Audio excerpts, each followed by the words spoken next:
Now will we see the magic?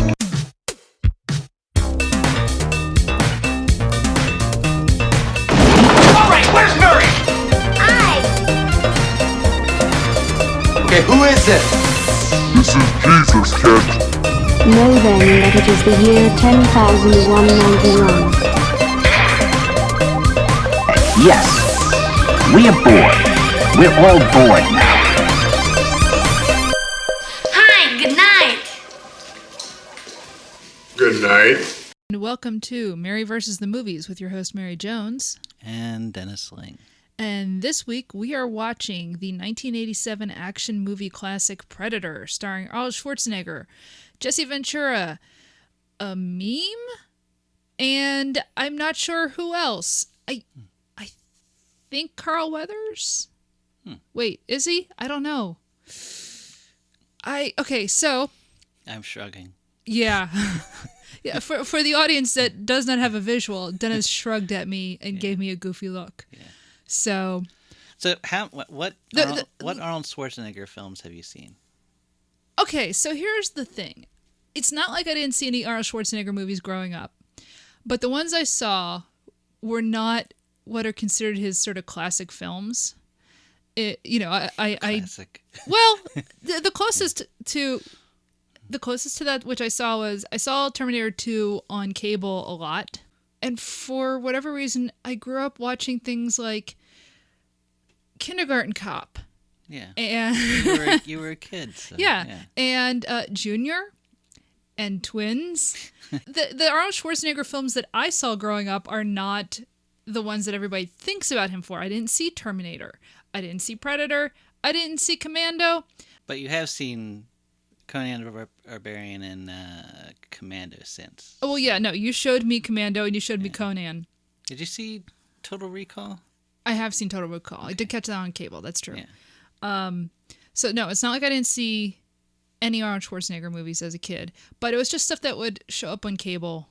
And I, it really came down to did I happen to catch it or not?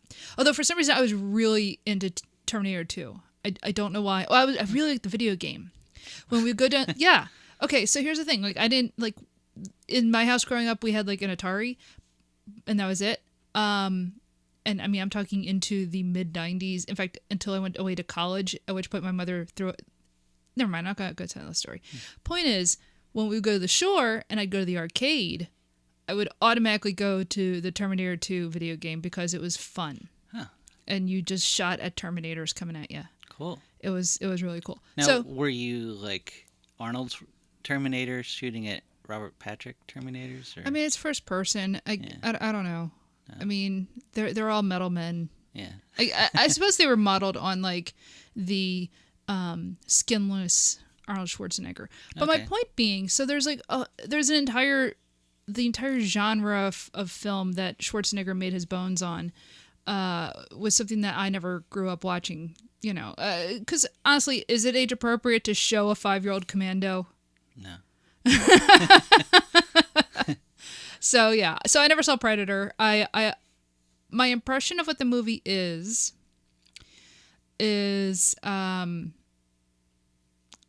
muscly men in the jungle being chased by an alien who I assume wants to eat them, because why else would you call him Predator? I mean, so that's kind of my entire impression of what Predator is about. So what is Jesse the Body? What is he in that, do you think? I assume he is Schwarzenegger's right-hand man or something like that. I don't know. I assume this is some sort of U.S. Special Ops team going into South America to take down what they're saying is a drug ring, but is probably actually like the government of Bolivia or something. The Predator in question is like, ooh, snacks. My reading of what their motivation is in being in the jungle is entirely informed on nothing. Just why else are these white dudes in a jungle in what I assume is South America? I mean, look, I don't, my intention was never to make this a political show. It really isn't, but you're talking about films in the 1980s and politics are everywhere in those films in a way that, not that they don't exist in other time periods, but in a way that I find really, really interesting. Now, so I have no idea if what I just described has any relevance to the film that we're about to watch. Maybe it does, maybe it doesn't. I have the feeling it's mostly about an alien trying to eat some dudes. I also don't know if he actually tries to eat them, but I assume he does, because why else is he hunting people? All right, are we ready to get eaten by some space monsters? We're always ready for that. All right, let's go watch the movie. Get to the chopper! I guess my first big takeaway from this movie is never underestimate a good mud bath. Did you have a mud bath at your spa day? No, I did not. I really should next time. Yeah, in case there is a predator. Yeah. Yeah. So, Predator. Yeah. Look, it's not the smartest movie ever made. It's not the best movie ever made.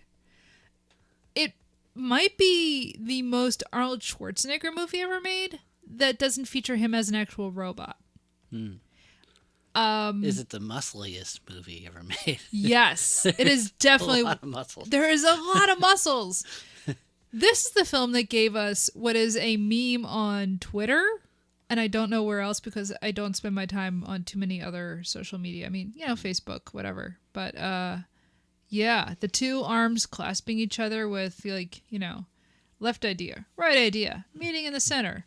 That whole image is literally a still from Predator, and it is the arms of Arnold Schwarzenegger and Carl Weathers, and Apollo Creed. Apollo Creed himself, and it is a very muscly movie because you don't just have Arnold Schwarzenegger at his most perfect, and let me just as an aside, okay, I'm familiar with Arnold Schwarzenegger in two modes. Either, really young, and he looks like a Rob Liefeld cartoon because he's ridiculously broad and muscly. And, this is Hercules in New York. This is Conan the Barbarian. This is like the absurd Arnold Schwarzenegger. Or I'm familiar with him from his 90s career where he's a bit more, he's got that middle age sort of, bloat. And Oh, that didn't happen. Oh, no, not at all. I mean, look, honey, I've seen Junior, okay? I saw Twins. I saw Kindergarten Cop. He was fine. Oh, did you see, what's the one? The Last Action Hero. See, now, interesting you bring that up because that was also directed by John McTiernan, who directed Predator and Die Hard. Yeah. But I've never... And Hunt for Red October. And The Hunt for Red Which I October. really wish was in 80s. But I know, it just misses the cutoff because I've never seen Hunt for October. I love that movie. What is your relationship with Arnold Schwarzenegger? Oh, I loved those movies. Like, so all these movies on the list, I've seen parts of a lot of them because I would just see them on PRISM, which is like the local movie channel. Like, we never really had HBO, but like we had PRISM because that's what the Flyers were on. So yeah, for listeners who are not from Philadelphia, PRISM was a local cable channel. PRISM, not prison. Yes. And it was owned by the company that eventually became Comcast. Right. It's a kind of an odd channel. It showed movies. It was like a premium channel, I think. And so it would show films, it would show hockey games, and for whatever reason, the only thing I remember watching on PRISM as a kid was the Frost Nixon interviews. So Mary Jones. It's true. I remember being about, 10, and I was like, oh, this looks important. The guy talking to the ex-president is British. And it turns out, yeah, maybe it was important, but everything about it went over my head. You had those channels, and you had the Playboy channel, which was coming in sideways. Yes, and everybody had green skin. Yeah. So. And it was always that one game show that had the unknown comic. Every time I would see it, it was always that game show. So yeah, so Predator seems like a PRISM type movie. Oh yeah, and like anytime there was an Arnold Schwarzenegger film, I just watched. Like you can't help it. He's absolutely. So I'm familiar with Schwarzenegger with the bit of a bloat of the 90s sort of weird comedies that he was doing, as well as, what is it? Is it Batman and Robin or Batman Forever that he's in? Batman and Robin. It's Batman and Robin. I Okay. bet the one. Yeah, where he plays Mr. Freeze. Yeah. Yeah. Ice to see you. Yeah. So I'm familiar with a certain Arnold physique. And I have to say, this is him with neither of those. This is Arnold Schwarzenegger as his most physically perfect, because he's not overly muscly, but he is extremely muscly, but he's not overly broad. Let me put it that way. And he hasn't kind of like punched out at all. So he looks amazing in this movie. I mean, just perfect. In fact, if I remember correctly, he lost like 25 pounds for the movie. And I mean, whatever he lost, he's not lean, but he's tight. Yeah. It's impressive. I think he was specifically trying to go for a special forces look. So this is up there, but we do have the Barbarian Brothers coming up in a movie. So hold your judgments. Okay, well, fair enough. He's not the only muscly guy in this movie. Yeah. You know, Carl Weathers looks great. You know, this is a couple years after Rocky 3, 4? Rocky 4. Rocky 4, In where... fact, this was sort of based. Oh. Remember that story? Rocky kills the Russian, and so, like, well, what do we do now? I guess he can fight aliens.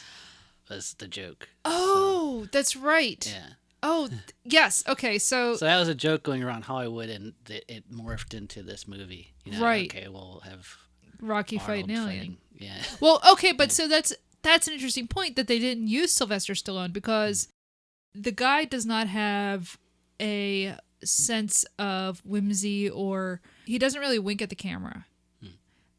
Schwarzenegger can do that. He has a certain remove from premises where you get a sense of he knows this is absurd and he'll play up to the level of absurdity that you need for the film. And I can see why then they would cast him in something like Predator, which is kind of an absurd movie, although it's not a funny movie. It's not like Commando, which is, I don't want to say Commando is a comedy, but there's a lot of over-the-top humor in it. And this has not so much over-the-top humor, but it's more like it's conscious of how kind of ridiculous some of the scenes are. Okay? So I can see why they would choose to have Arnold Schwarzenegger instead of Sylvester Stallone. I don't know. Like, I have a feeling they would probably either or. They would, like, Hollywood wouldn't care. Well, You know? okay, but so here's the thing. The plot of this movie, I think it works better to have Schwarzenegger than Stallone, because Stallone was making the kind of movies that the first 30 minutes of this film is. After 30 minutes, this movie becomes a completely different movie. Yeah. And I think it makes sense to then instead have Schwarzenegger in it.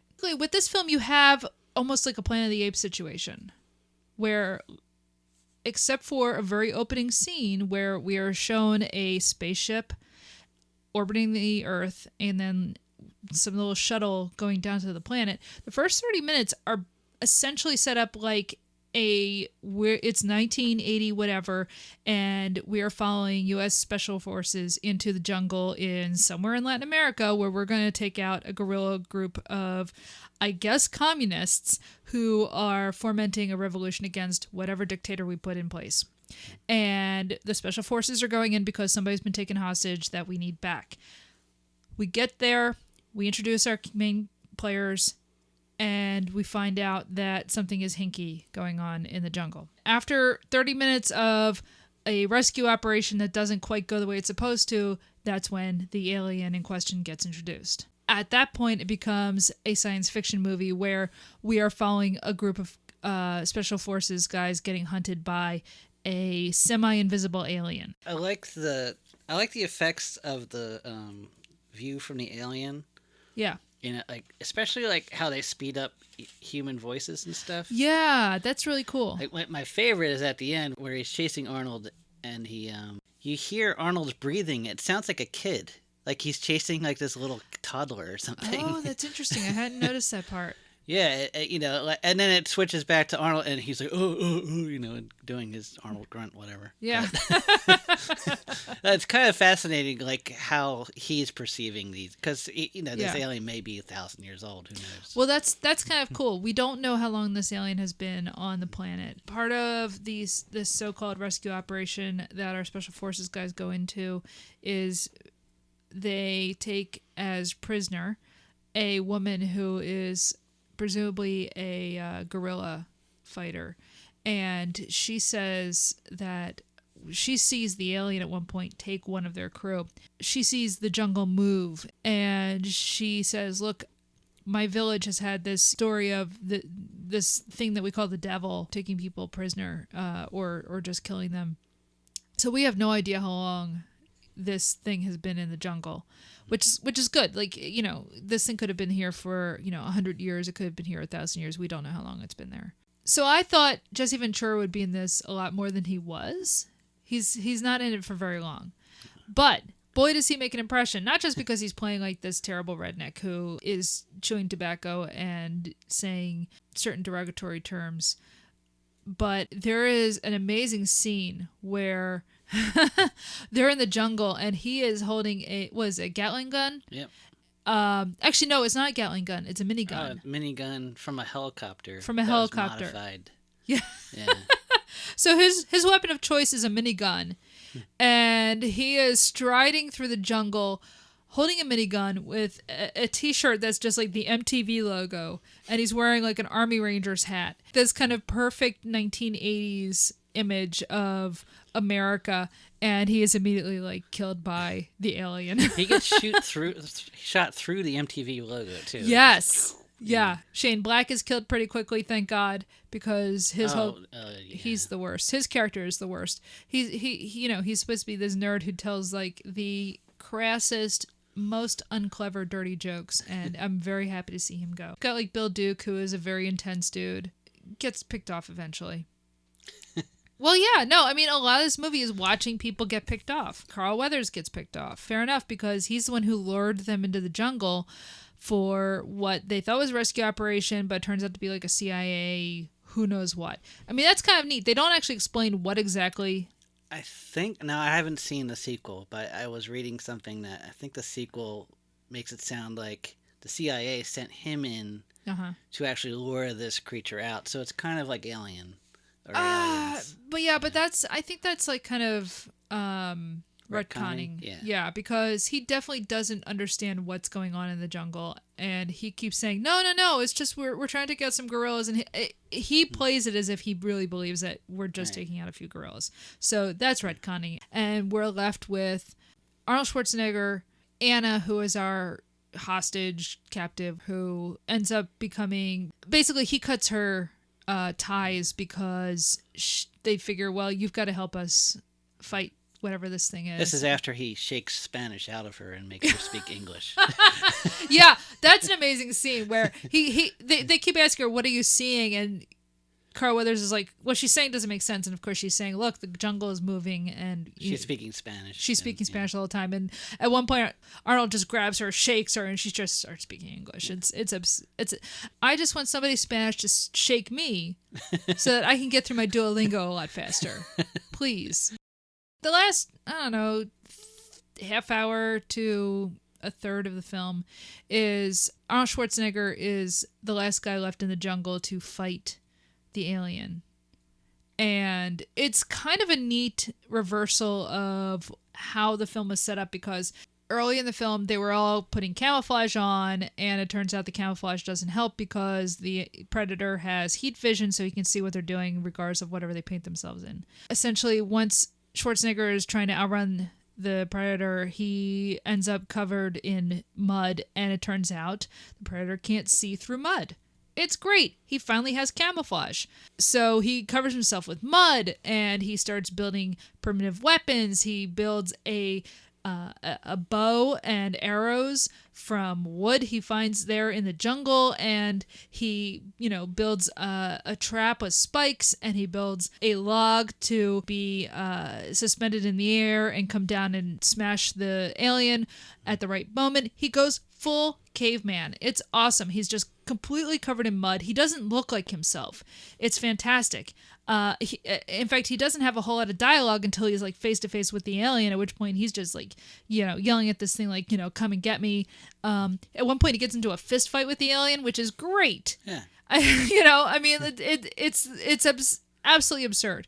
He is fist fighting a 1,000-year-old alien that can turn invisible. Yeah. It's pretty much what you want from a movie. I'm so glad it was. So the alien at one point was Jean-Claude Van Damme. And, Wait a minute. Because there is a scene where the alien picks up Arnold Schwarzenegger and his legs are dangling. So yeah. the guy who played the Predator, I assume he was a big dude? He is 7'2". So, yeah. How big is Jean-Claude Van Damme? Way less. 2 feet less, I think. But he was supposed to be a totally different character, and apparently they had a different suit for him, which I guess they saved money on this suit, which it ended up not working, and also like Jean-Claude Van Damme kept complaining, so they cut him. But yeah, apparently he didn't look intimidating compared to Carl Weathers and Arnold and all that. Well, no. Yeah.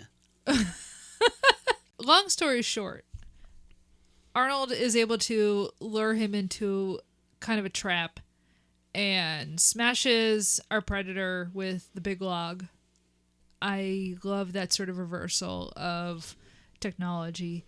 And then the Predator is just like, as he's dying, he sets off what I guess is a small nuclear weapon in the jungle. Somehow, Arnold survives. Yeah. And in fact, I swear to God, the music cue is Fanfare for the Common Man. At the end, yeah. At the end. It's at the Aaron Copland. Yeah. Just as an aside, the music for this film was Alan Silvestri, okay? And it was bothering me the whole time because he's definitely reusing part of his score from Back to the Future. It's really obvious. Now, I don't mind insofar as it's a great score. And as you said while we were watching it, it's orchestral, so it doesn't feel necessarily dated the way that a lot of stuff from the 80s might. Which is the same with Die Hard, too. It has the same thing. Yeah, I think using Alan Silvestri's score in this case actually works really well, but it's very funny to me because they're obviously reusing parts of Back to the Future, which is a film I've seen maybe at least 100 times. Yeah. So, which means it's not something we're ever going to cover on here. He, is rescued in the chopper. The chopper. Yes, he got to the chopper. And they and that's the end of the film is they get into the chopper and he is taken away. And the music is very soaring and heroic. And then all of a sudden it goes into this sort of like nervous score. And it's very much evocative of like the end of, say, The Blob, or like something where, if this was made in 1958, they would have put a big question mark at the end. Okay. Yeah. Which is great. So like, I kind of get what they're going for here. So yeah, Predator. Look, so you guessed it. I did. Much. There's not much to guess. I mean, okay, I kept saying that the alien was eating them, and I still stand by that. Because while they don't actually show him eating people, they do, like, he skins them and he eviscerates them. Like, at one point you see, like, the bodies hanging up and they've been skinned, but their guts are below. And, I mean, look, what I know of butchering, He just does freaky stuff, man. I'm pretty sure he's eating people. No. Look, he takes their skulls. Yeah. Yeah. As trophies. I'm pretty sure he's eating them. And look, as somebody who enjoys a hamburger, can I really judge? No. It's fair. So, you liked it? Yes. I absolutely enjoyed Predator. It's a dumb movie. It's a dumb movie. It's a violent movie. It has a couple of terms that would not fly today. And that's fine. I get it. It's the 80s and things were what they were. Am I going to say it's high art? No. Am I going to say I enjoyed it? Oh, hell yeah. Yeah. Yeah, absolutely. So, if you want some big dumb fun, watch Predator. Yeah, it's I liked it. I like that you follow all of the characters. Like, none of the main cast is like ignorable kind of. Well, not only that, but you had said something as we were watching it, like there's no subplots. Yeah. And so it's under 2 hours. It's like an hour and 45 minutes. It moves quickly because you're not bogged down in a bunch of stupid subplots, and there are a small enough number of cast members that you know who everybody is, even if you don't really know anything about them. And frankly, you don't need to know their backstories. You can enjoy the film without knowing, what trauma Arnold Schwarzenegger's character went through when he was a special ops guy in Berlin or Afghanistan or Libya or any of the other places that they name check, and is sort of like a wink and a nod to America's terrible foreign policy from Vietnam onwards. Yeah. If this is your type of movie, then yeah, there's no reason not to see it. So I think that's our show this week. Yep. Yeah. What's our next movie, do you think? Do you have a coin? I'll flip a coin. Okay. What are the choices? The choices are That'll help me decide which coin to pull out. let's see. The choices are Moonstruck or Pee-wee's Big Adventure. Oh, okay. All right. Wow. So whichever one comes up Okay. heads. I have that terrifying Oh, that one where Thomas Jefferson is looking at you head on? Yeah, he looks like a zombie. Yeah, okay, so I'm coming for you. Thomas Jefferson's terrifying face is Moonstruck. The other side is Pee-wee's Big Adventure. All right. You ready? Ready. Okay. Moonstruck? It's Moonstruck? Yeah, it's Okay. terrifying. So then the episode after that will be Pee-wee's Big Adventure. All right? Okay. All right, till next time. See ya.